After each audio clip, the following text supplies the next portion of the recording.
Prospectus पूरा okay. Fifth chapter का अपन ने फर्स्ट पार्ट पूरा किया था। अच्छा, फर्स्ट 3 पॉइंट हुए थे, लास्ट के 5 बाकी है। ओके।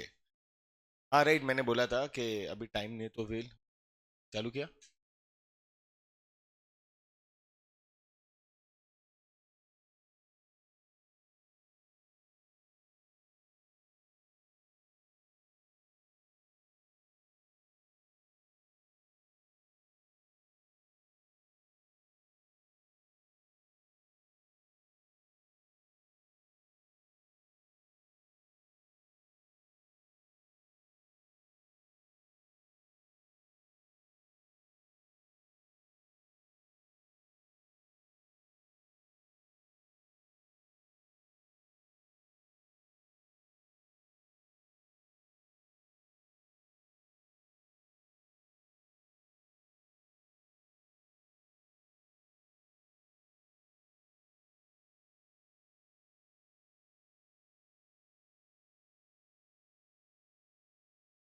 हाँ, तो राइट्स में अपन ने right to access the book of accounts and documents वो किया था।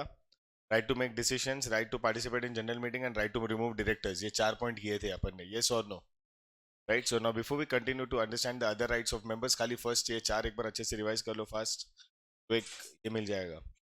And before we do that also, आज से मैक्सिमम लोगों का कॉलेज चालू हो रहा है, यस और नो? पोर्शन कुछ अपडेट हुआ है तुम लोग का एग्जाम का, डेट्स वेट्स कुछ भी? चैप्टर से कॉलेज है और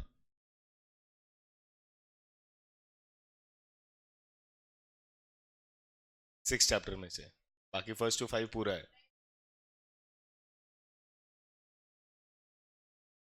और एग्जाम कब से है? और कौन है? किसी का भी एग्जाम अभी आने वाला है ये वीक में?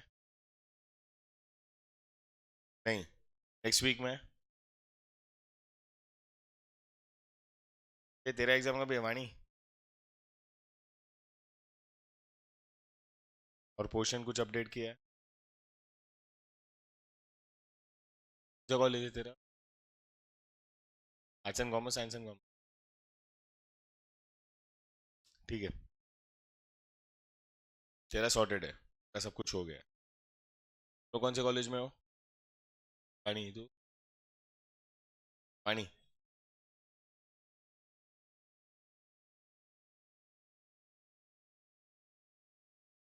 मैं आया नहीं।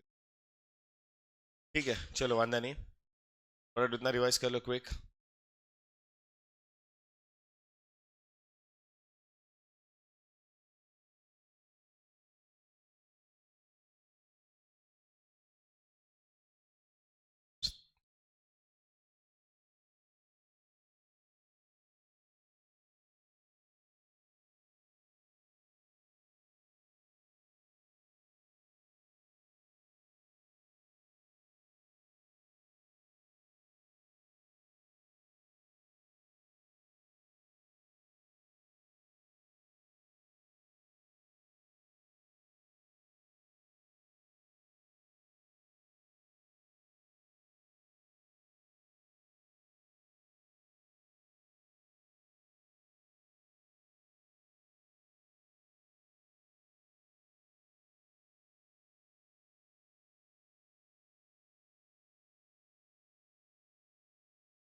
Fast all of you.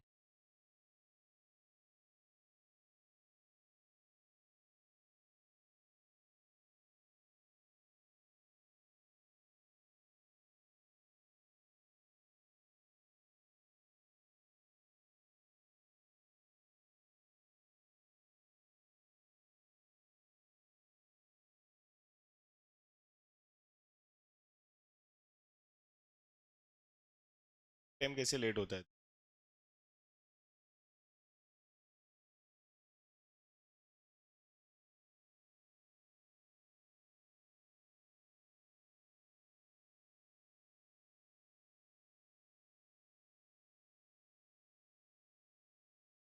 Done everyone? हो गया? चलो अभी नेक्स्ट पॉइंट इंडो क्या बोलते हैं, right in respect to the companies account and audit. See अभी इतने टाइम में तुम लोग को एक चीज समझ गया रहेगा कि eight the end of financial year, जैसे फाइनेंशियल ईयर कभी खत्म होता है 31 मार्च को, और उसके नेक्स्ट दिन ही नया फाइनेंशियल ईयर स्टार्ट होता है. मैंने ये भी तुमको 10 बार पूछ लिया, अभी कौन सा फाइनेंशियल ईयर चालू है? 2000. तो 2025-26 में अपन एक मीटिंग बुलाएंगे जो कंपलसरी होता है. कौन सा general meeting? Annual general meeting. तो ये एनुअल जनरल मीटिंग में अपने को बुक्स ऑफ अकाउंट्स को फाइनलाइज करना है. कौन से ईयर के बुक्स ऑफ अकाउंट्स को? ये साल अभी तक खत्म हुआ नहीं है, तो तुम ये साल का बुक्स ऑफ अकाउंट्स कैसे फुल खत्म करोगे, ये करोगे फाइनलाइज 2000? भाई तुमको है ना, मैं ये अभी कॉमर्स में इतनी चीज है ना दिमाग में आ जानी चाहिए. It is been more than 3 to 4 months you are in commerce. कभी भी करंट ईयर में, करंट ईयर कौन सा चालू है? 2025 2026. हर साल एक एजीएम बुलाना पड़ता है. ये साल का एजीएम तुम कभी भी बुलाओ, this AGM will be conducted to finalise the books of the previous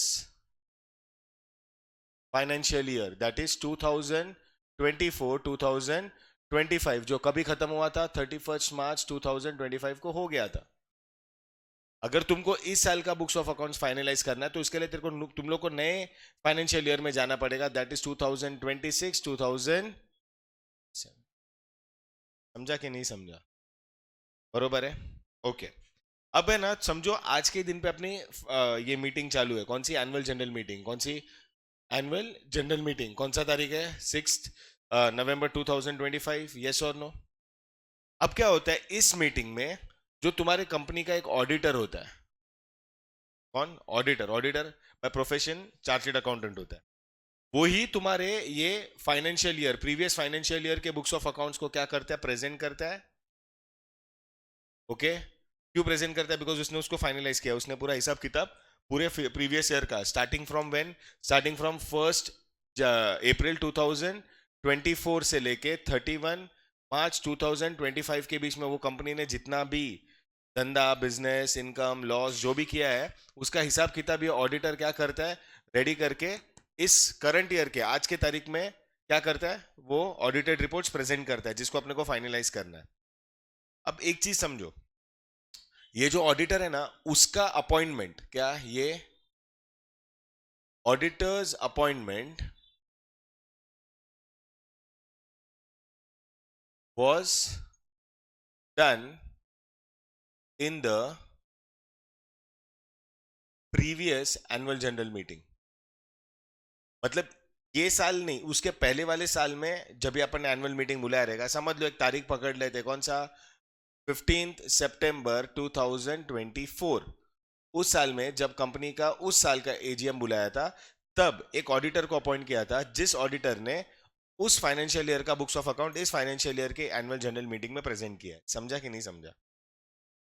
पूरा हिसाब किताब उसने आज की तारीख में इस फाइनेंशियल ईयर का प्रेजेंट किया है, और यही फाइनेंशियल ईयर में उसका अपॉइंटमेंट हुआ था. बरोबर है? समझा? अब समझ लो कि अपन ने जो मिस्टर एक्स है, ये ऑडिटर है ना, कौन है? Mister x. अब ये मिस्टर एक्स का ना काम अपने को अच्छा नहीं लगा. ये भले ये साल का उसने बुक्स ऑफ अकाउंट्स फाइनलाइज करके प्रेजेंट कर दिया, but we are not happy. तो आज की मीटिंग में, कौन सी, आज की मीटिंग में अपन ये मिस्टर एक्स को, भले ये मिस्टर एक्स ये साल का बुक्स ऑफ अकाउंट्स ऑडिट करके अपने को प्रेजेंट कर देगा, बट ये मिस्टर एक्स को अपन क्या कर सकते हैं, can be replaced by mister Y. ठीक है, अच्छा अभी ये मिस्टर वाई को तुमने अपॉइंट किया, यस और नो। ये क्या करेगा, ये कौन से ईयर का बुक्स ऑफ अकाउंट्स प्रेजेंट करेगा, ये साल वाला 2025-26 वाला बुक्स ऑफ अकाउंट्स प्रेजेंट करेगा। कौन से मीटिंग में, अगले साल के एनुअल जनरल मीटिंग में, मतलब in the next financial years AGM. मतलब अगले साल जो अपन मीटिंग बुलाएंगे उसमें ऑब्वियसली अपन ये साल का कौन सा 2025-26 का बुक्स ऑफ अकाउंट्स फाइनलाइज करेंगे। फाइनलाइज कौन करेगा, अब ये मिस्टर वाई जिसको अपन ने आज की मीटिंग में क्या किया, अपॉइंट किया है, और मिस्टर एक्स को रिप्लेस किया है। समझा कि नहीं समझा ऑल ऑफ यू? चलो बात का और पहले का जाने दो, बट अभी अपन क्या बात कर रहे हैं कि अब मेंबर्स की राइट क्या होती है। तो आज की मीटिंग में, ये एजीएम में जो भी मेंबर्स आए रहेंगे, जनरल मीटिंग है तो ऑब्वियसली मेंबर्स आते हैं, वो क्या करेंगे, ये जो मिस्टर एक्स ने अपने ऑडिटेड रिपोर्ट्स प्रेजेंट किए हैं, ये मेंबर्स उसको क्या करते हैं, एक्सेप्ट करते हैं और फाइनलाइज करते हैं। समझा कि नहीं समझा? हाँ, अगर एज मेंबर्स अपने को कोई डाउट है, कोई क्वेरी है, कोई क्वेश्चंस है, तो अपने को इनको बता देने का, डाल देने का उनके सामने, फिर ये अपने को क्या करेंगे, जवाब दे देंगे। समझा कि नहीं समझा? डिड यू अंडरस्टैंड और नॉट? सी लिखा है, members will approve the annual accounts in the annual general meeting, appoint auditors. देखा, सी तुम मिस्टर एक्स को कंटिन्यू कर सकते हो, अगर मिस्टर एक्स को तुमने कंटिन्यू किया तो उसको क्या बोलेंगे, क्या, अगर इसको ही नेक्स्ट ईयर के लिए अपन ने रखा है तो इसको बोलेंगे रीअपॉइंटमेंट, और अगर उसको रिप्लेस किया तो obviously you have replaced. Yes और नो? राइट, अगर तुमको उनका काम अच्छा लगा, सही लगा, बंदा सही लग रहा है, या उनकी फॉर्म अच्छी लग रही है तो कंटिन्यू करो। यस और no? Decide the remuneration and have the right to even remove them. लिखा ना, अपन ने रिमूव करके रिप्लेस भी किया उनको, रीअपॉइंट भी कर सकते हो, रीअपॉइंट किया तो, या रिप्लेस किया तो, रीअपॉइंट किया मतलब मिस्टर एक्स का, या रिप्लेस किया तो मिस्टर वाई का रेम्यूनरेशन भी डिसाइड कर लो। रेम्यूनरेशन मतलब पगार तो देना पड़ेगा ना यार, प्रोफेशनल लोग हैं। Next, right to participate in the profits of the company. देखो, अभी I did not tell you, अगर कंपनी प्रॉफिट कमाता है तो मेंबर्स को क्या मिलता है प्रॉफिट में से, क्या मिलता है? अब एक बहुत इंपॉर्टेंट चीज बताता हूं, बहुत ध्यान से सुनना। हाँ,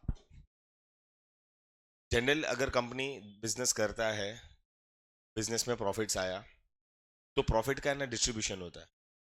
सबसे पहले तुम तुम्हारे खर्चे निकालते हो, खर्चे निकालने के बाद जो तुम्हारे पे मैंडेटरी ऑब्लिगेशन है, now when I use the term mandatory obligation का मतलब क्या, एक ऑब्लिगेशन होता है कंपनी पे कि जिससे भी तुमने उधार पे पैसे लिए वो चुका दो, जिनको अपन एक सिंपल टर्म में नाम देते हैं, जिनसे अपन ने उधार लिया, दे आर कॉल्ड एज क्या, madam, debtors are not the people from whom we take money. कौन? क्रेडिटर्स। और क्रेडिटर्स मतलब कौन, जिनसे तुमने उधार पे पैसा लिया है, आया ना, तो उनको कुछ तो देना पड़ेगा, उधार पे पैसे लेते हो जिसको अपन क्या बोलते हैं, इंटरेस्ट पे करना कंपलसरी होता है कि ऑप्शनल होता है? कंपलसरी। तुम्हारे पास पैसे है या नहीं है, तुम्हारे पास सफिशिएंट प्रॉफिट्स है या नहीं है, payment of interest is mandatory and it is obligatory. Obligatory मतलब तुम्हारे पे एक कंपल्शन होता है कि तुम पे करो। मतलब अभी मैं समझाता हूँ, बिजनेस का फाइनेंशियल ईयर खत्म हुआ, पूरा पैसा उन लोग देखेंगे, कितना रिसीट्स है, कितना इनकम है, सब कुछ, तो पहले तुमने पूरे खर्चे निकाल दिए, यस और नो, ऑल द एक्सपेंसेस, फिर उसमें से जो ऑब्लिगेशन था कौन सा, पेमेंट ऑफ इंटरेस्ट, या फिर रीपेमेंट ऑफ कैपिटल। नाउ ध्यान से सुनना, when I use the term repayment of capital, मतलब जिनसे अपन ने उधार पे पैसा लिया था तो एक पर्टिकुलर टाइम के लिए लिया रहेगा, और मालूम पड़ा कि अपने को अभी भाई चुकाना है पैसा, रीपे करना है द प्रिंसिपल अमाउंट, तो वो करो। चलो ये साल रीपे नहीं करना है तो कुछ नहीं तो एटलीस्ट इंटरेस्ट तो पे करना पड़ेगा, वो कर दो, बरोबर। सब खर्चा करने के बाद, सब एक्सपेंसेस खत्म करने के बाद, इंटरेस्ट पे करने के बाद, बोरोड कैपिटल रीपे करने के बाद, एक चीज आता है क्या, टैक्स। टैक्स तक भी तुमने पे कर दिया, मतलब जो भी कंपनी के ऊपर उधार का बर्डन था, उधार का प्रेशर था, ठीक है, वो तुमने सॉर्ट आउट कर दिया। उसके बाद तुम्हारे पास एक सफिशिएंट एक्स अमाउंट ऑफ पैसा अभी भी बचा है, तुम क्या करोगे मालूम है उस एक्स अमाउंट के पैसे में से, थोड़ा पैसा तुम डालोगे किसमें, तुम्हारे रिजर्व्स में। You understand what are reserves? जो आज नहीं तो फ्यूचर में काम आएगा तुमको। अगर ये साल प्रॉफिट हुआ तो अच्छी बात है, अगले साल प्रॉफिट होना गारंटी नहीं होता है। तो अगर रिजर्व्स में डालोगे तो अच्छा है कि कभी कुछ नुकसान नुकसान हो गया, कभी कुछ सफिशिएंट प्रॉफिट तुमने नहीं कमाए, कभी कुछ लॉसेस बढ़ गए, तो तुम उस रिजर्व्स में से ऐसे यूज कर सकते हो। रिजर्व्स में डाल दिया। फिर एक छोटा अमाउंट ऑफ कैपिटल बचा है। क्या? एक छोटा अमाउंट ऑफ कैपिटल बचा है। So that amount of money, if you want, then you can distribute amongst the members as the dividend. क्या? You can distribute that amount as dividend. मतलब एक चीज समझ जाओ गाइस, अगर लिखना है तो लिख देना कि डिविडेंड का जो पैसा होता है ना, that money is only paid to the share holders at the end, after completing all your obligations. मतलब सब खर्चा निकालने के बाद, सब इंटरेस्ट इंटरेस्ट पे करने के बाद, सब टैक्सेस पे करने के बाद, जो कैपिटल रीपेमेंट करना था उधर का वो रीपेमेंट करने के बाद, रिजर्व्स में डालने के बाद, अगर फिर भी तुम्हारे पास पैसा बचा है और तुमको अपने मेंबर्स को खुश करना है, तो वो पैसा तुम उनको दे सकते हो as dividend, which is called as the returns paid to the share holders for their investment in the company. ये तुम अपने वर्ड्स में लिखो। सब खर्चा, सब expense, interest, principal amount, tax, ये सब जो तुम्हारा उधार का खर्चा है वो पे करने के बाद, प्लस हमारे रिजर्व्स में डालने के बाद, लास्ट में अगर कुछ बोलते हैं ना undistributed profit, I mean distributable profit होने के बाद अगर तुम्हारे पास एक एक्स अमाउंट बचा है, वो मेंबर्स को एज डिविडेंड दे सकते हो। ओके, ये एक चीज है। अच्छा, डिविडेंड के बारे में तो ऑलरेडी अपन ने पढ़ लिया था। अब इन लोग क्या पॉइंट बोलते हैं? पॉइंट का नाम क्या है? देखो लिखा है, right to participate in the profits of the company. अब मैं ये चीज भी समझाता हूँ। ये प्रॉफिट के बारे में समझा है, डिविडेंड के बारे में या अपन ने ऊपर पढ़ लिया था, छोड़ दो। अब है ना, क्या हो रहा है सीन मालूम है? कंपनी हो रही है बंद। Management has decided to do what? To discontinue with the activities of the company. भाई अपने से नहीं हो रहा है, जाने दो, बिजनेस अपन नुकसान में नहीं चला सकते। So the management decided not to continue, or else you can say the members have voted for the winding up of the company. Winding up होने का सबसे मेजर कॉज ऑफ कंसर्न क्या रहता है? बिजनेस में नुकसान, और बिजनेस में उधार बहुत बढ़ गया है। क्या? नुकसान भी बहुत बढ़ गया है, और कंपनी पे, बिजनेस पे उधार का जो बर्डन है वो भी बहुत हो गया। चलो तुमने डिसाइड कर लिया बंद करना है, तो सबसे पहले बंद करने के बाद क्या होता है? तुम्हारे जितने भी असेट्स होते हैं ना, land, building, machinery, plant, furniture, motor vehicles, जितने भी तुम्हारे असेट्स है और जितनी जगहों पे तुम्हारा इन्वेस्टमेंट्स है, उसका लिक्विडेशन स्टार्ट होता है। क्या होता है? Now when I use the term liquidation, liquidation का मतलब क्या है? सबका नीलामी होता है, सबको बेचना चालू कर। क्यों? तो उधार है अपने पे, कर्जा है। और कर्जा कैसा चीज है गाइस? कंपनी के ऊपर ऑब्लिगेशन है कि वो चुकाना ही पड़ेगा। मैं जो बोल रहा हूँ बहुत ध्यान से सुनना, कान खुले रखना, दिमाग खुला रखना। मैंने क्या बोला? आज अपन क्या कर रहे हैं? असेट्स जितने हैं अपन उसको लिक्विडेट कर रहे हैं, बरोबर? लिक्विडेशन करने के बाद वो पैसे का अपन क्या करेंगे? वो पैसे अपने को किसको देना है? उन लोगों को देना है जिनसे अपन ने उधार पे पैसे लिए थे, मतलब अपने क्रेडिटर पर। जितने भी क्रेडिटर्स थे, बैंक हो सकता है, फाइनेंशियल इंस्टीट्यूशंस हो सकती है, तुम्हारे सैंड्री क्रेडिटर्स हो सकते हैं, तुम्हारे डिबेंचर होल्डर्स हो सकते हैं, तुम्हारे बॉन्ड होल्डर्स हो सकते हैं, तुम्हारे डिपॉजिटर्स हो सकते हैं। सबसे ना तुमने अलग अलग रीजन से उधार पे पैसे लिए हुए हैं शायद। तो मैं बोल रहा हूँ एक जन से लो या बहुत सारे अलग अलग तरीके से तुमने उधार पे पैसे लिए, लायबिलिटी साइड। ठीक है, तो असेट्स बेच के वो लायबिलिटी साइड जितनी भी पहले उसको उड़ाओ, उड़ा दिया। ठीक है? फिर पैसे अगर समझो तुम्हारे पास गलती से बचे हैं, तो अगर तुम्हारे पास पैसे बचे हैं, उसको क्या करेंगे? अभी तो सब तुम्हारा खर्चा हो गया, सब नुकसान तुमने कवर कर लिया, सब जो तुम्हारे पे डेट्स एंड लायबिलिटीज थी वो फुलफिल कर दी तुमने। फिर भी तुम्हारे पास पैसा बचा है क्योंकि एसेट का वैल्यूएशन उतना था। अब है ना, मैं तुमको एक बहुत लॉजिकल क्वेश्चन पूछता हूँ। हो गया तुम्हारा लायबिलिटी साइड पूरा कैंसिल हो गया, भर दिया तुमने, रीपे कर दिया, इंटरेस्ट तक भी रीपे कर दिया, सब कुछ हो गया। अब तुम्हारे पास फिर भी थोड़ा पैसा बचा है असेट में। अब ये जो पैसा बचा है वो किसको जाएगा? कि कंपनी तो एक नॉन लिविंग थिंग है, कंपनी खुद के पास तो रख नहीं रहा, कंपनी वैसे भी बंद हो रहा है, तो पैसे किसी ना किसी को तो अपने को देने पड़ेंगे चुकाने के लिए। नाउ टेल मी, किसको जाएगा? मेंबर्स मतलब ए मेंबर्स आर नॉट एम्प्लॉइज, क्या बोल रहा है? ना, उनको तो पगार मिलता है, और वो जब तक धंधा चालू था तब तक तो पगार मिला ही है।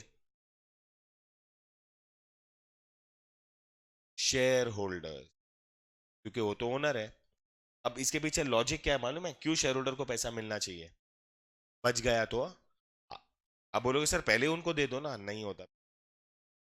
कंपनी जब बंद होता है ना, या कंपनी बंद नहीं भी हो रहा है, और अगर उस टाइम पे काम धंधा चालू है, तो मैंने आई थिंक पहले भी तुमको बोला है, पहला हक प्रॉफिट्स पे, पहला राइट उस पैसों पे कभी भी क्रेडिटर्स का आता है।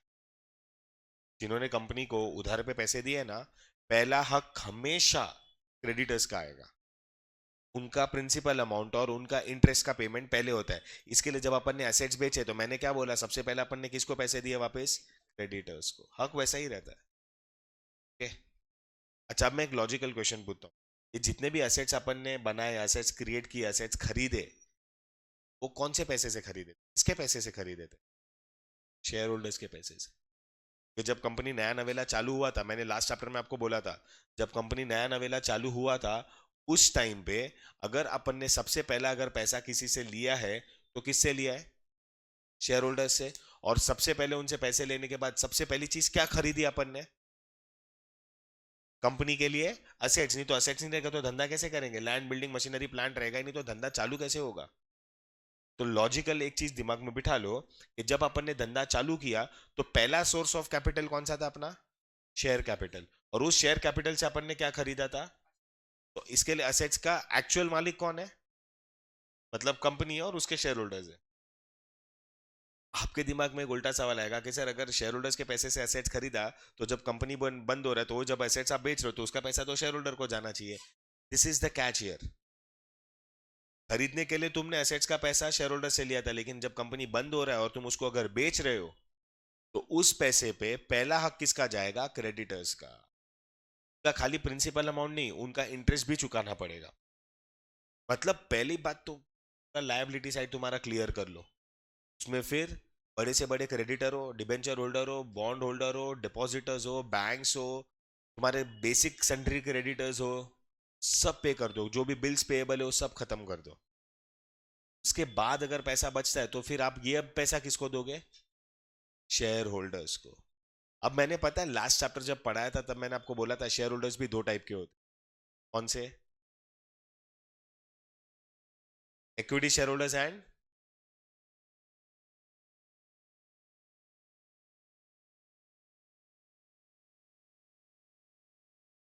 Preference share holders. इन दोनों से अपन ने शेयर कैपिटल बनाया है। दोनों शेयर होल्डर्स हैं, दोनों का नेचर भले थोड़ा अलग है, लेकिन दोनों तो हेल्थ है तो शेयर होल्डर ही ना। अब अगर तुम्हारे पास पैसा बचा है ना, तो अभी तुमने समझो प्रेफरेंस शेयर से भी कैपिटल रेस किया था, इक्विटी शेयर से भी कैपिटल रेस किया था। अच्छा, लॉजिकल क्वेश्चन है, एज ए कंपनी तुम पहले कौन सा कैपिटल रेस करते हो, इक्विटी या प्रेफरेंस? पहले इक्विटी होता है। शार्क टैंक देखा है ना? इनिशियल टाइम्स में अगर उन लोग शार्क के पास जाते हैं, तो उन लोग क्या बेचते हैं? अपनी इक्विटी बेचते हैं, मींस इक्विटी शेयर्स बेचते हैं। उसके बाद एडिशनल कैपिटल की जरूरत है। कौन सा कैपिटल? Share capital. तब तुम प्रेफरेंस शेयर इश्यू करते हो। ओके, ठीक है, क्लियर हुआ इतना? ये चीज सब याद रखना, ट्वेल्थ में सब आने वाला है। सब बेसिक चीजें है, ट्वेल्थ स्टैंडर्ड बेसिक मतलब नहीं समझाने वाली चीज है। ओके। अब मैंने क्या बोला, तुमने क्रेडिटर्स का पैसा चुका दिया, अभी तुम्हारे पास पैसा थोड़ा बचा है, जो तुमको मालूम है कि you have to distribute it amongst. तो अब क्या करेंगे? पहले किसको देंगे, इक्विटी को या प्रेफरेंस को? क्यों? पहले पैसे तो तुमने इक्विटी से लिए, बाद में प्रेफरेंस से लिए। तो अगर रीपे करना है, तो पहले इक्विटी को क्यों नहीं और पहले प्रेफरेंस को क्यों? नाम में ही आंसर है guys, they have the first priority. उनको पहला प्रेफरेंस देना पड़ेगा। क्या को? पहला प्रेफरेंस देना पड़ेगा। समझो, मैंने प्रेफरेंस शेयर होल्डर्स से 25 करोड़ रुपए रेस किए थे। मेरे प्रॉफिट्स में एक्सवाइजी अमाउंट पड़े हैं, 25 से ज्यादा ही थे, मैंने उनको दे दिए। उसके बाद लास्ट में जितने भी पैसे बचे हैं, वो किसको जाएंगे? किसको जाएंगे? किसको जाएंगे? एक स्टेटमेंट लिख दो। कभी भी, ऑलवेज लिखो, always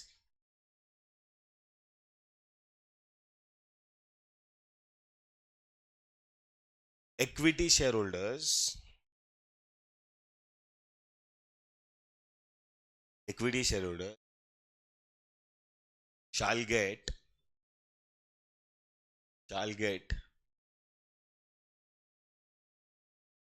the residual part, the residual part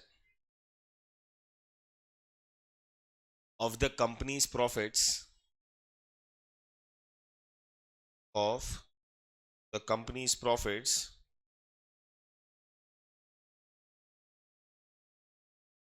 and income. Residual मतलब क्या होता है? जो भी बचा कुचा है ना, जो भी बचा कुचा वो उनको मिलता है, नहीं बचा हुआ रहेगा तो नहीं मिलेगा। याद रखना है ना, तो मैं क्या बोलूँ मालूम? अपने घर पे मालूम है हाउस हेल्प आता है, हाउस मेड आता है, अपन सब खाना वाना खा लेते हैं, अगर बच गया तो अपन पूरा उनको दे देते, नहीं बचा तो नहीं देते, इतना बचा तो दे देते, और बहुत बचा तो भी देते, जा लेके जा, घर वालों के लिए लेके जा। मतलब whatever is left is ultimately given to the made. वैसे ही कंपनी में जितना भी बचा कुचा रहेगा ना, और नहीं बचा रहेगा तो नहीं मिलेगा, अगर कम बचा है तो कम मिलेगा, ज्यादा बचा है तो ज्यादा मिलेगा, फिर उन लोग पूरा लेके जाएंगे। समझो, अपन ने मिलके कंपनी को 50 करोड़ कैपिटल दिया था एज इक्विटी कैपिटल, 50 करोड़, और प्रेफरेंस शेयर्स का 25 करोड़ चुकाने के बाद अगर अपने पास 100 करोड़ फिर भी बच रहे थे, डाला कितना है अपन ने, इक्विटी शेयर होल्डर्स ने 50 करोड़, बचा कितना है, ये लेके जाओ पूरा, जितना डाला था उसे डबल मिलेगा। चलो मालूम पड़ा इक्विटी को देने के, I mean sorry, preference share holders को पैसे देने के बाद तुम्हारे पास कुछ बचा नहीं है,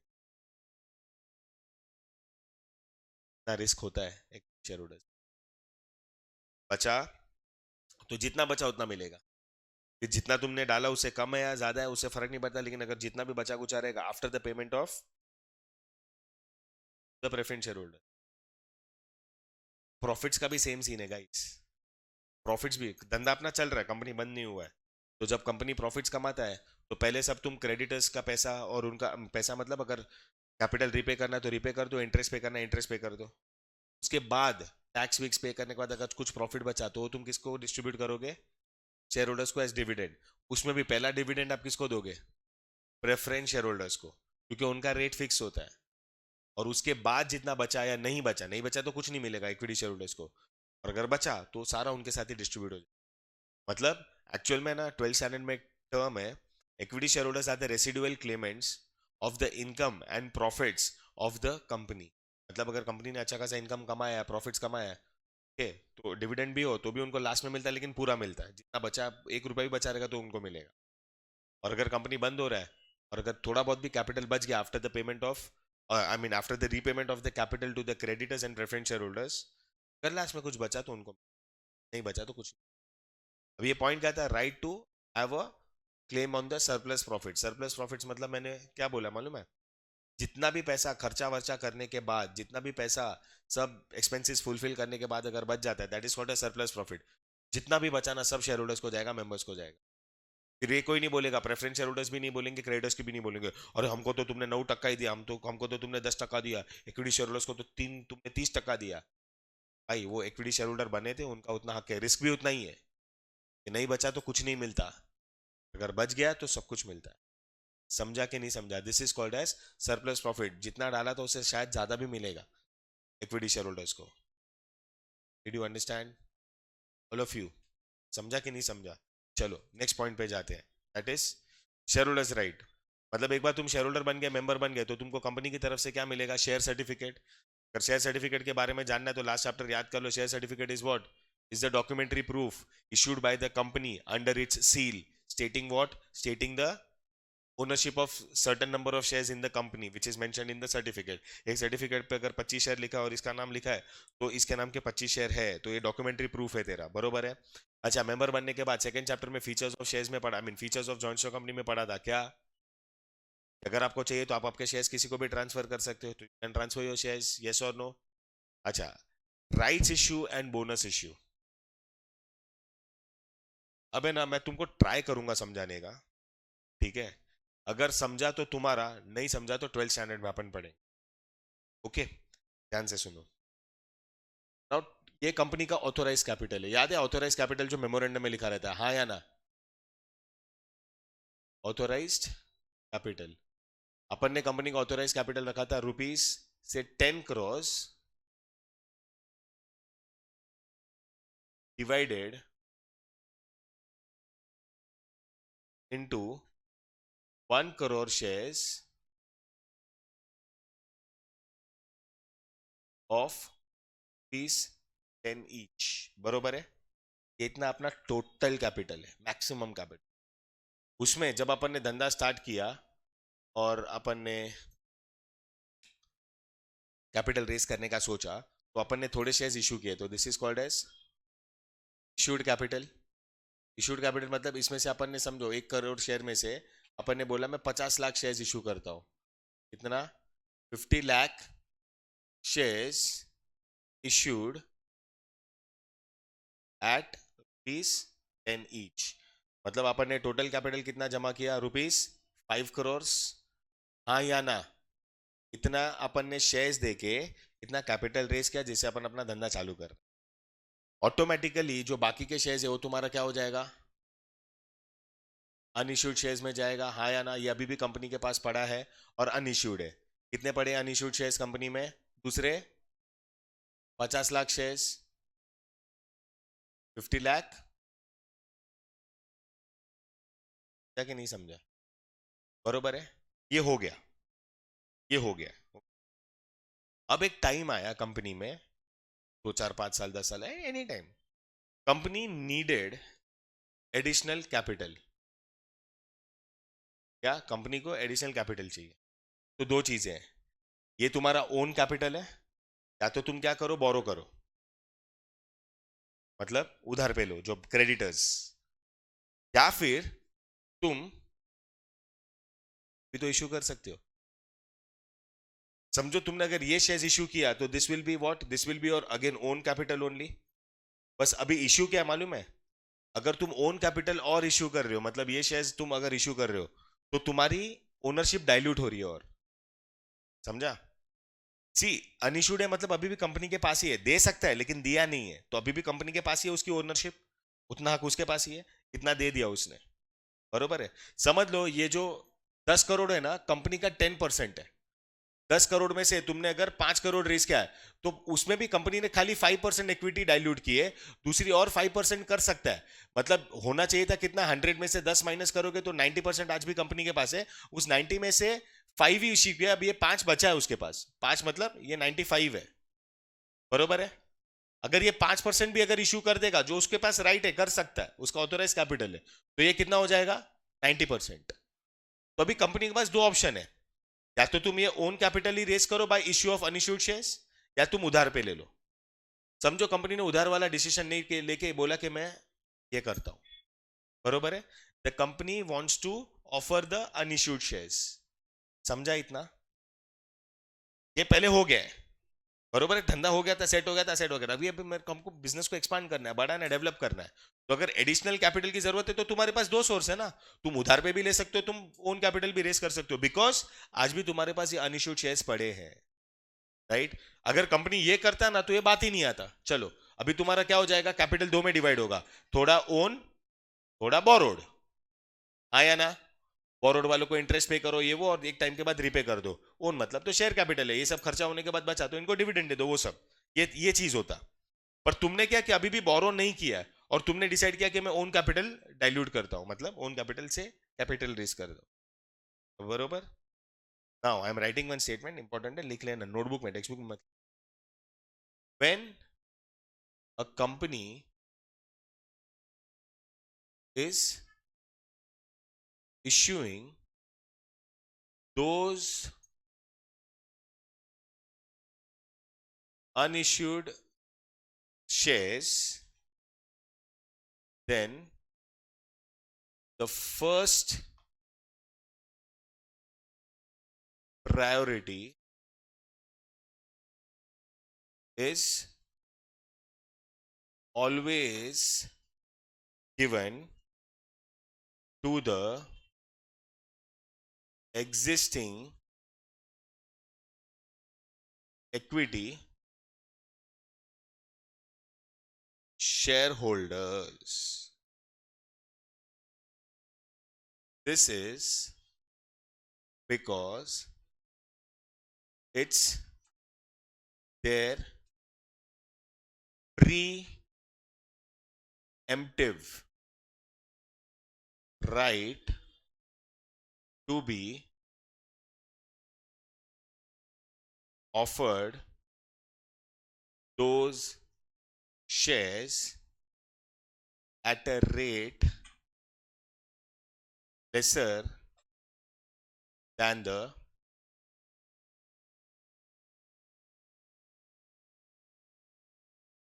सुनो मेरी बात, क्या टर्म में लिखने का टाइम दूंगा। मैंने क्या बोला कि when a company is issuing those unissued shares, ये अगर अनइश्यूड शेयर्स इशू कर रहा है ना company, then the first priority is always given to the equity share holders.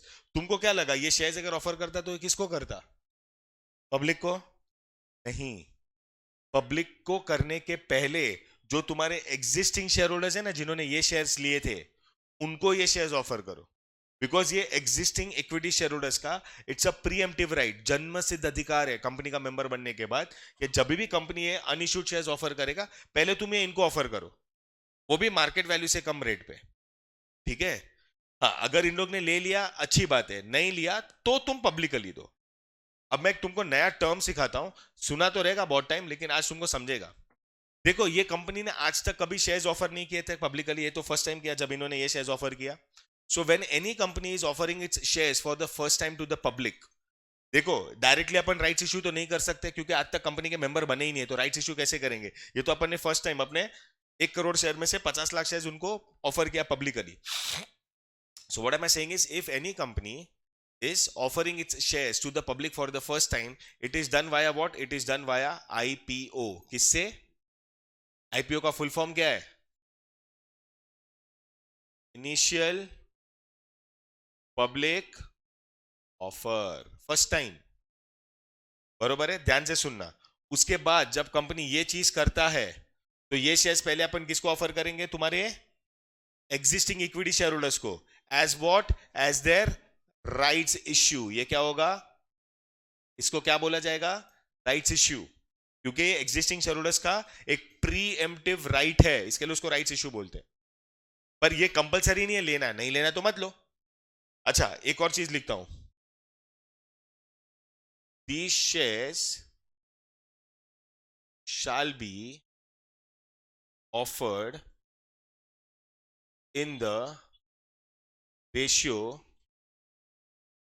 of their existing share holding. मतलब अगर आप इनको ऑफर कर रहे हो एग्जिस्टिंग वाले को, तो कोई तो रेशियो बन पे देना पड़ेगा ना। पहले कितने शेयर्स इशू किया अपन ने? 50 लाख शेयर्स। अभी अपन कितने कर रहे हैं? दूसरे 50 लाख। तो रेशियो क्या हुआ? 1:1। बरोबर है? समझो, इसके पास 25 शेयर है तो तेरे को कितने शेयर्स ऑफर होंगे? तेरे पास 100 शेयर है तो तेरे को,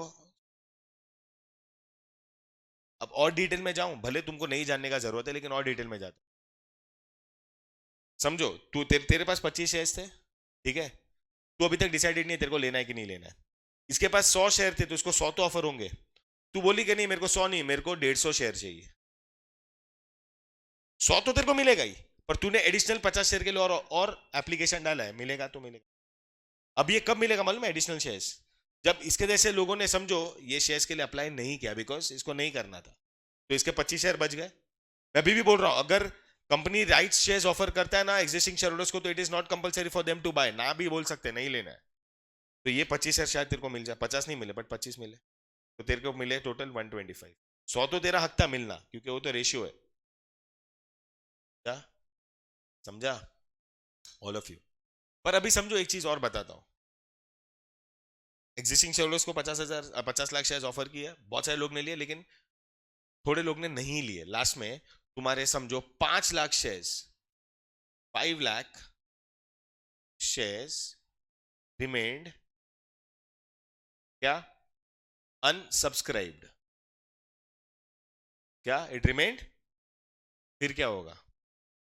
कैपिटल तो तुमको पूरा रेस करना है, एग्जिस्टिंग शेयर होल्डर्स ने इतना लिया ही नहीं, तो 5 लाख शेयर फिर भी बच गए।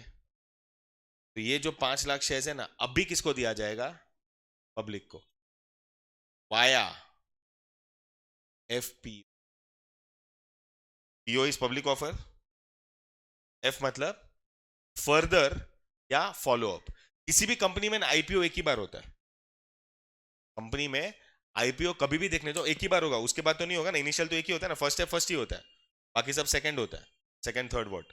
तो इसके बाद जब भी तुम पब्लिक ऑफर करोगे, it will be called as FPO, क्योंकि आईपीओ एक ही बार हुआ, एक ही बार होता है, खत्म, दैट्स इट। समझा कि नहीं समझा? All of you, did you understand और नॉट? तो ये होता है राइट्स इश्यू। ओके, चाहिए तो इतना लिख लो, फिर मैं तुमको बोनस के बारे में बता। फर्स्ट,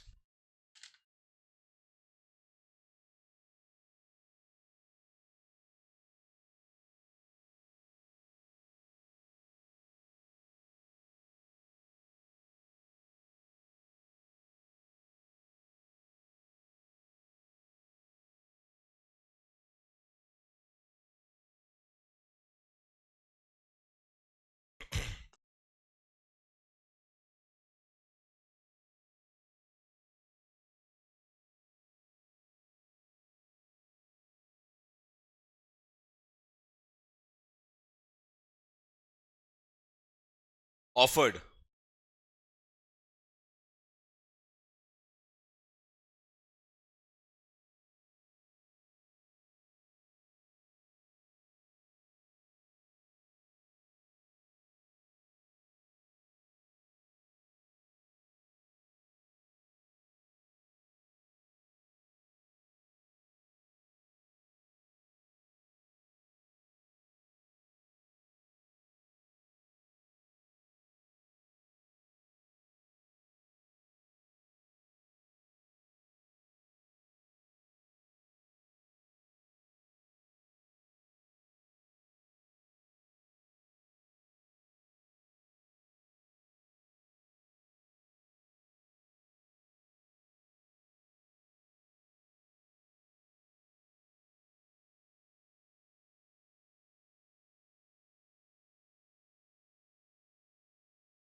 फटाफट।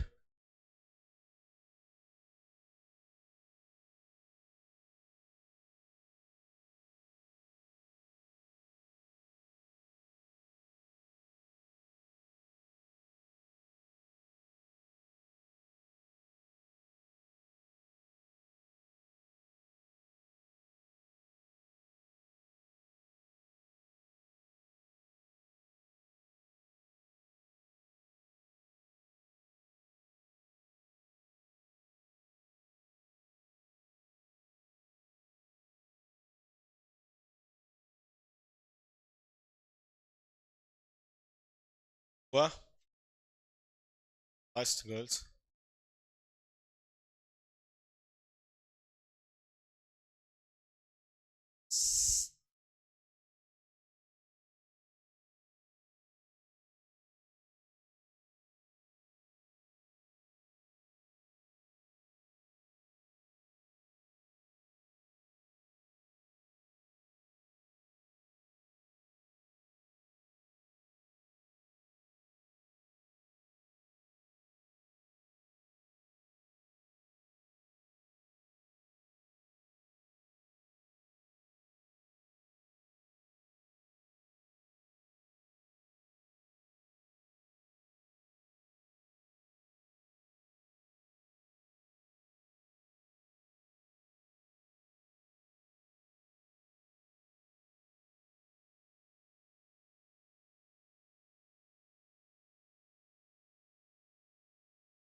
हुआ?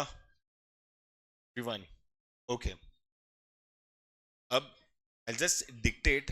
I will not want to go in details because बहुत कंफ्यूज हो गए। दूसरा एक कंसेप्ट है called as bonus. Now when I say bonus means bonus shares है। देखो जनरली अगर कंपनी को प्रॉफिट्स होता है तो कंपनी क्या देता है शेयर होल्डर्स को? पर ऐसा है ना कि ओवर द इयर्स अपन ने प्रॉफिट कमा के रिजर्व्स में भी पैसे डाले, जमा किए, क्योंकि अपने को ऐसा लग रहा था फ्यूचर में काम आएंगे, फ्यूचर में काम। एंड एक किसी साल में आके तुमने देखा कि तुम्हारे रिजर्व्स में भी अच्छा खासा पैसा जमा हो गया और उस साल में प्रॉफिट भी अच्छा खासा हुआ है। और जितना अच्छा प्रॉफिट होता है, जितना ज्यादा प्रॉफिट होता है, तो तुम क्या अज्यूम कर रहे हो उतना ज्यादा डिविडेंड दिया जाएगा। बट कंपनी क्या बोलता जाने दे यार, डिविडेंड क्या देना। मैं अपने शेयर होल्डर्स को बहुत ज्यादा खुश करता हूँ, ज्यादा खुश करता हूँ। उसने क्या बोला? Let me give bonus shares मैं एग्जिस्टिंग शेयर होल्डर्स। क्या देना है मेरे को? मेरे एग्जिस्टिंग शेयर होल्डर्स को बोनस में शेयर्स देने। बोनस शेयर्स आर दो shares which are given. I won't use the word offered. Offered मतलब लेना है तो लो, नहीं लेना है मतलब, ऐसा नहीं होता है। बोनस शेयर्स दिए ही जाते हैं किसको? हमारे एग्जिस्टिंग इक्विटी शेयर होल्डर्स को फ्री ऑफ कॉस्ट। कैसे फ्री ऑफ? अब बोलोगे मतलब समझा नहीं। मेरे पास समझो 50 शेयर थे। कंपनी ने 1:1 के रेशियो में सोचा कि मैं अपने शेयर होल्डर्स को बोनस देता हूँ, तो 50 शेयर के ऊपर मेरे को और 50 शेयर मिलेंगे और मेरे पास हो जाएंगे 100 शेयर्स। तो आप बोलोगे सर एक मिनट, आपके जो 50 शेयर्स थे उसका तो पैसा आपने दिया था, तो आपको जो 50 शेयर कंपनी दे रहा है फ्री में, आपको फ्री में मिल रहा है, लेकिन उसका वैल्यू तो होगा ना। क्योंकि ये जो 50 शेयर मेरे थे और बाकी के जो 50 मिलने वाले हैं ना, उन दोनों का नेचर सेम ही है। मतलब once I will be given the 50 shares, मेरे पास जो 100 शेयर होंगे वो सेम ही होंगे। It is not different. मतलब the nature of this equity shares and the nature of bonus shares is the same. They are also equity shares only. कल उठ के अगर मेरे को बेचना है तो मैं 100 के 100 बेच के उसका पैसा ले सकता हूँ। समझा? कल उठ के अगर कंपनी डिविडेंड देगा तो 50 पे नहीं, अभी 100 शेयर्स पे देगा। मतलब it is nothing, it is the same shares but they are given to me as free.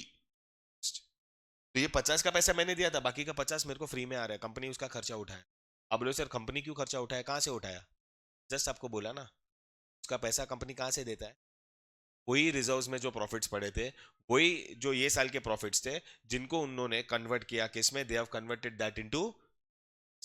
वैसे भी देखने तो हर एक शेयर का एक वैल्यू होता है, बरोबर है? ये 10 रुपया तुमने कंपनी को दिया, इसके लिए कंपनी ने तुमको शेयर्स दिए। अब समझ जाओ, वो 10 रुपया भी कंपनी के पास पड़ा था, कंपनी के पास भी शेयर्स थे, तो उन्होंने 10 रुपए को कैपिटल में डाल दिया, जो प्रॉफिट का पैसा था उसको कैपिटल में डाल के ये शेयर्स तुमको फ्री में दे दिए। कंपनी बहुत खुश है, कंपनी ने बहुत अच्छा धंधा किया है, और कंपनी बोल रहा है ये धंधा हमने इतना अच्छे से क्यों किया, बिकॉज तुम्हारे जैसे शेयर होल्डर्स ने हमको पहले पैसे दिए थे और उस पैसे का हम लोग को बहुत ज्यादा फायदा हुआ, धंधा बहुत अच्छा हुआ, तो हम वो फायदा, वो प्रॉफिट, वो खुशी तुम्हारे साथ शेयर करना चाहते, फ्री ऑफ कॉस्ट। समझा कि नहीं समझा? और कभी भी याद रखना, राइट शेयर्स और equity shares, right shares and bonus shares, ये हमेशा इक्विटी शेयर होल्डर्स को ही दिया जाता है, प्रेफरेंस को नहीं दिया। अब तुमको समझा डिफरेंस क्या है? प्रेफरेंस को डिविडेंड में और कैपिटल रीपेमेंट में पहला प्रायोरिटी है, लेकिन अगर वही कंपनी राइट्स एंड बोनस देता है तो वो हक खाली, अभी बैलेंस हो गया ना। But rights and bonus company के लाइफ में बहुत रेयर होता है, ठीक है? एडिशनल कैपिटल रेस करना या फ्री में शेयर्स देना रेयरिटी होता है, क्या? बट अगर हुआ तो भाई दिवाली है ना। यस और नो? अब 4 साल पहले रिलायंस ने 1:1 के रेशियो में बोनस शेयर्स दिए थे, ये साल एचडीएफसी बैंक ने 1:1 के रेशियो में बोनस शेयर्स दिए। रेयर में होता है बड़ी बड़ी कंपनीज, अगर बड़ी बड़ी कंपनीज ने दिया ना भाई, गंगा ना लो मजे, all of you. Next, right to receive surplus assets. मैंने बोला ना, अगर कंपनी बंद हो रहा है और बंद होने के बाद जितने भी एसेट्स बचे और उसकी नीलामी हो गई, तो पहले पूरे खर्चे निकाल लो, क्रेडिटर्स को दे दो, प्रेफरेंस शेयर्स को भी दे दो, उसके बाद अगर बचा तो पूरा का पूरा किसका? शेयर होल्डर्स का, हाँ या ना? And last but not the least, right to class action suit. मतलब क्या? देखो मैंने क्या बोला, कंपनी का मैनेजमेंट किसके हाथ में है? डायरेक्टर्स। भले अपन ओनर्स है, अपन डिसीजंस लेते हैं, अपन मीटिंग्स अटेंड करते हैं, अपन वोट करते हैं, but ultimate decision making and ultimate management of the company is with the board of directors. ना कहीं पे भी ऐसा लगा कि भाई मुझे मालूम पड़ा कि कंपनी के डायरेक्टर्स ने अपने पावर्स का मिसयूज किया, अपने राइट्स का मिसयूज किया, और उन्होंने कंपनी के नाम पे खुद के लिए सीक्रेट प्रॉफिट्स कमा लिए, या कंपनी के एसेट्स यूज करके कंपनी नुकसान करवाया, मैं क्या कर सकता हूँ? As a member I can file for a action suit. Action suit मतलब कंपनी के नाम पे केस कर सकता हूँ, कंपनी के नाम पे नहीं, सॉरी, डायरेक्टर्स के नाम पे। बट अगर मेरे को केस करना है तो क्या करना पड़ेगा? दो इसके क्या बोलते हैं कंडीशन है। पहला कंडीशन ये है कि अगर मेरे को अकेले को प्रॉब्लम है ना, तो sir it is your problem, you manage it. But मेरे साथ टोटल 100 मेंबर्स आए, 100 members felt the same thing, कि नहीं कंपनी के मैनेजमेंट में कहीं ना कहीं कुछ मिस अप्रोप्रिएशन है और there is some form of mismanagement, तो मेरे साथ 100 मेंबर्स अगर कोर्ट को अपील करते हैं, या फिर अपन जितने भी मेंबर्स है, भले अपन 100 से कम है, लेकिन अपन जितने भी मेंबर्स अपने पास कंपनी की 1/10 ऑफ द वोटिंग पावर्स है। 10th of the voting power समझता है ना? आउट ऑफ द 100% वोटिंग, अपने पास अगर 1/10 ऑफ द वोटिंग पावर्स है, भले अपन 30 लोग ही है, तो अपन जाके कोर्ट में कंपनी के मैनेजमेंट के खिलाफ आवाज उठा सकते, you can file a class action suit. समझा कि नहीं समझा? इधर we should have 100 members to go to the court, और जितने भी मेंबर्स हैं उनके पास अगर 1/10 वोटिंग से ज्यादा है तो they can go and the court for disappropriation of the, see, the act confers right to file a class action suit, okay, against the company or the directors. Now in the event of fraud, unlawful or wrongful act or omission or misleading statements in the audit report, any 100 members or those holding 10% of the voting rights can apply to the tribunal act. समझा? Did you understand or not? सबके सब point, आज के वाले जो 6 point, आप 5 point ना, 6 7 8, समझा कि नहीं समझा? उसमें 2 पॉइंट तो अपन ने काफी डिटेल में पढ़े, यस और नो, राइट? ओके, चलो पढ़ लो आज के पांचों के 5 पॉइंट।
हो गया ऑल ऑफ यू?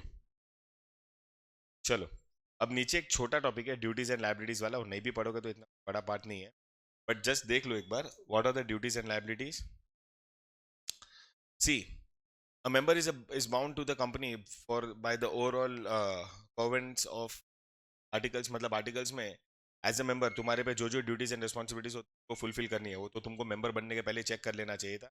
चेक किया तो उतना पूरा करना पड़ेगा. जैसे एक चीज याद है, जब कंपनी बन रहा था और अपन ने मेंबर बन के साइन किया था तो एक कंडीशन ये भी था कि कंपनी एक बार बन जाएगा तो आपको एक स्पेसिफिक नंबर ऑफ शेयर्स लेने पड़ेंगे, तो दैट इज योर रिस्पॉन्सिबिलिटी, लेना ही है. बरोबर है. Since most of the companies have liability limited up to the face value of the shares, तो you have to pay your liability. मतलब अगर समझो तुम्हारे शेयर्स पार्टली पेड अप है, जितना भी पैसा बाकी हो तो तुमको पे करना ही है, उसमें तो तुम ना नहीं बोल सकते.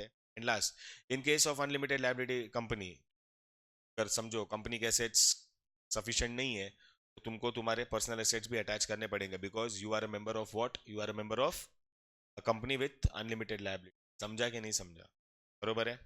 चलो अभी फटाफट अपन किस में जाएंगे, ऑब्जेक्टिव पार्ट पे. और नो, वन दिख रहा है? चलो, dash is the person, second ना,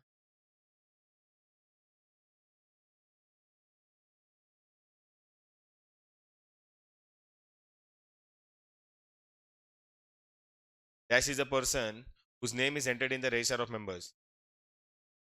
A person can be called as a member when the name is entered in the dash. Cannot be a member of a company. When a person buys shares of a company by filling up an application form, a person becomes member by application and allotment. Next, dash means a person ceases being a member of the company. A member has the right to participate in the general meeting, means he has the right to receive notice and agenda. Meeting का invitation तो मिलना चाहिए ना आने के लिए. चलो next, क्या math the column. insane person cannot be a member. Foreigner can be a member. Transmission of shares by the operation of law. Secretary कैसे बोलेगा भाई, कानूनी है ना, तेरा मेंबरशिप जा रहा है ट्रांसमिशन में.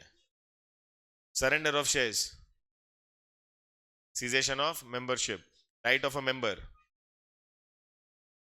Auditors directors report etcetera. चलो next, one word, end of membership of a person, termination of membership. Next, a person whose name is entered in the register of members.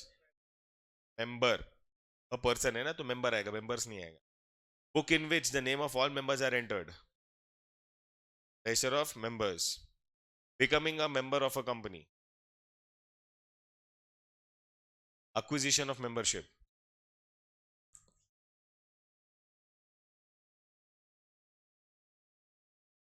The subscriber of this document are considered as a member of a company. Memorandum of association. Next, true or false, buying of shares is one of the common ways to become a member of a company. Both individuals and body corporates can become members of the company. Legal competency to enter into contracts is one of the criteria to become a member. हाँ ना, तुम्हारी legally competency होनी चाहिए. मैंने आपको मालूम है इसमें पढ़ाया था टाइप्स ऑफ पार्टनर्स में, उसी में माइनर पार्टनर, उसमें मैंने आपको बोला था according to contracts act capacity to contract होना चाहिए. और कैपेसिटी टू कॉन्ट्रैक्ट में सबसे पहली चीज क्या होती है, तुम्हारा एज 18 से ऊपर होना चाहिए, शुड बी अ मेजर. बाकी सब चीजें तो इन लोग भी वही बोलते हैं कि यहाँ पे भी एक कॉन्ट्रैक्ट ही बन रहा है तुम्हारे और कंपनी के बीच में. If you are legally competent only then you will be eligible to become a member. अगर आप लीगली कॉम्पिटेंट नहीं हो आपको मेंबरशिप नहीं. Limited liability partnership can not be a member of a company. Karta of एफजीओएफ can become a member. Member of a company is conferred with several rights. Member is entitled to profits of the company when dividend is declared. Member of a company can attend general meeting and board meeting. Right to appoint director is given to members. Minor can be a member. Chalo, find the odd one. Subscription to memorandum, forfeiture of shares, application and allotment of shares. Death or insolvency, application and allotment, surrender. Chalo, next. A person whose name is entered in the register of members of a company is called as a.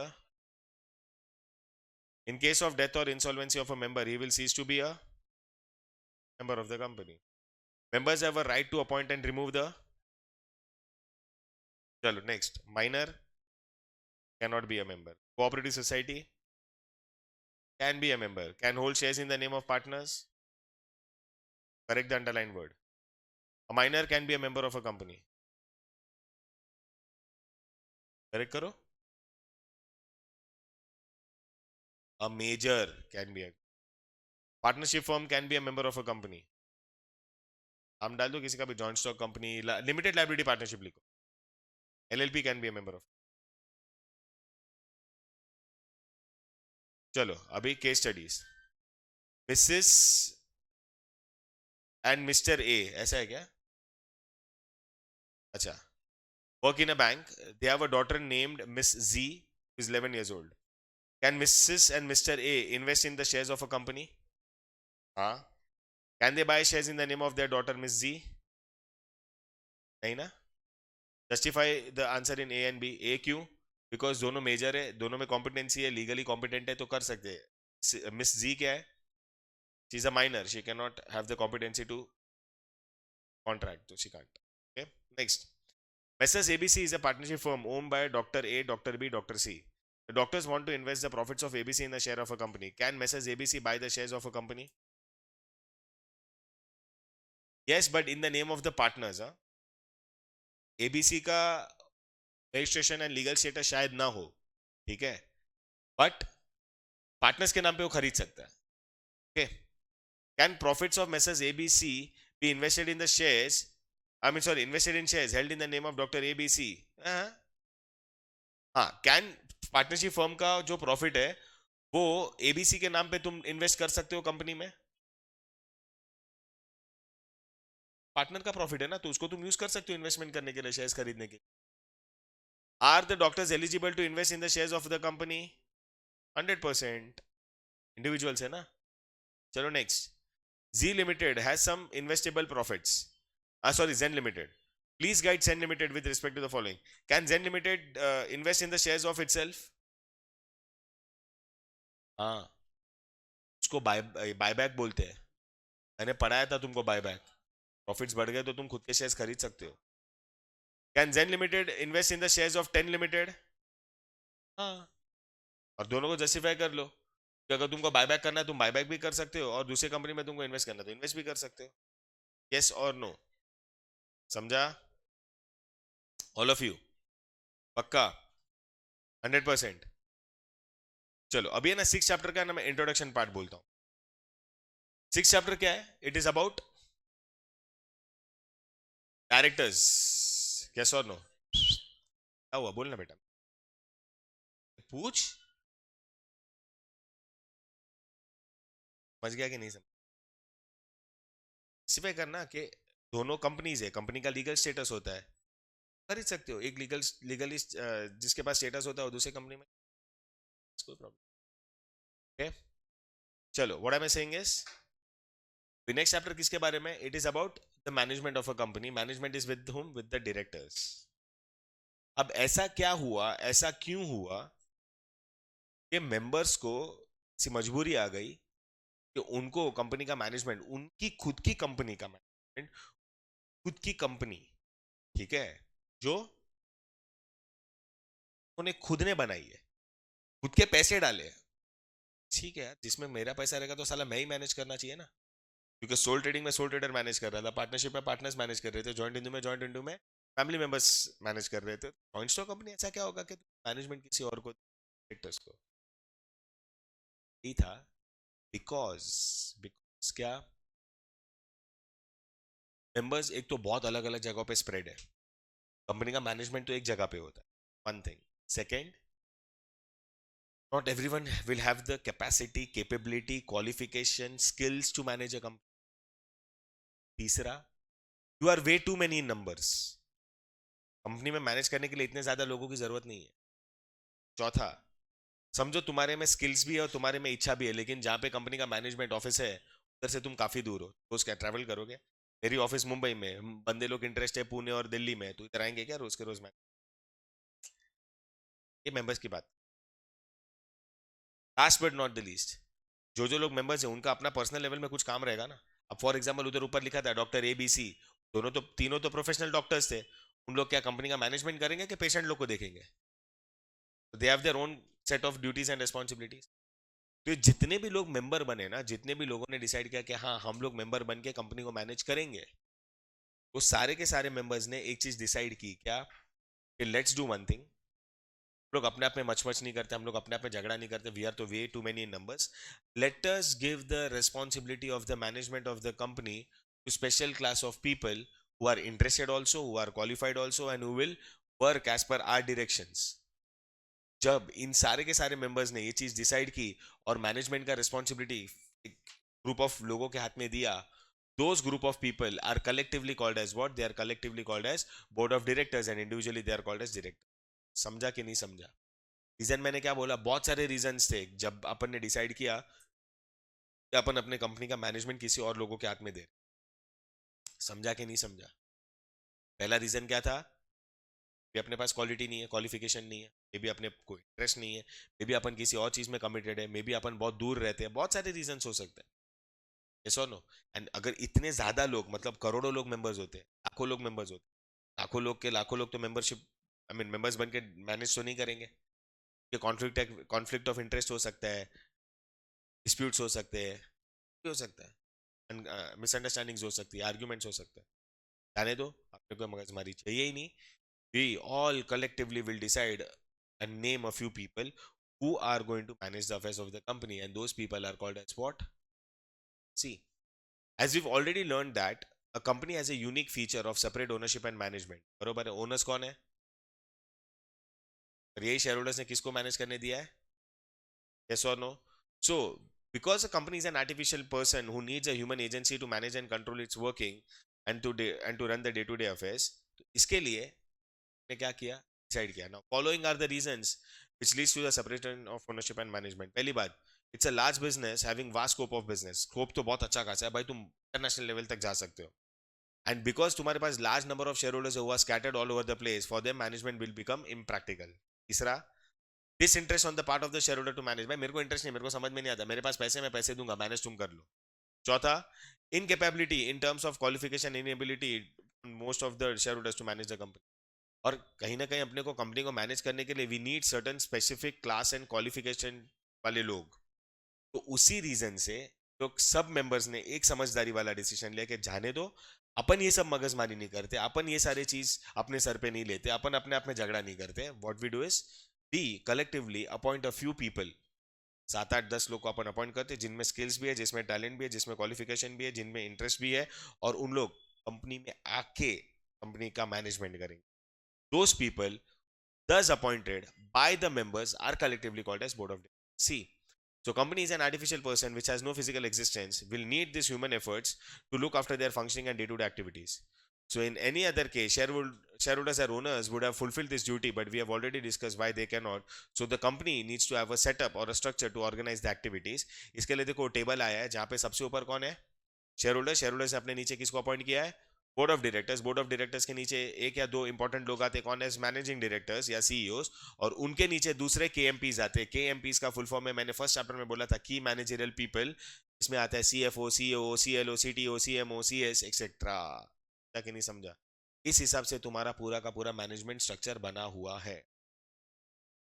Did you understand और not? All of you? पक्का? 100%? अब जब अपन next lecture में chapter continue करेंगे, तब अपन first topic से start करेंगे. कौन सा? यू गाइस अंडरस्टैंड और नॉट? पक्का? श्योर? राइट?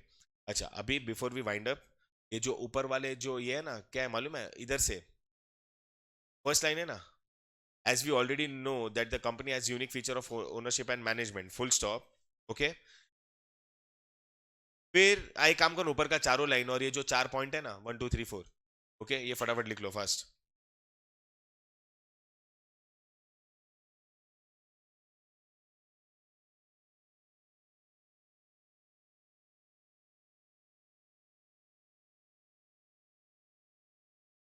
फर्स्ट,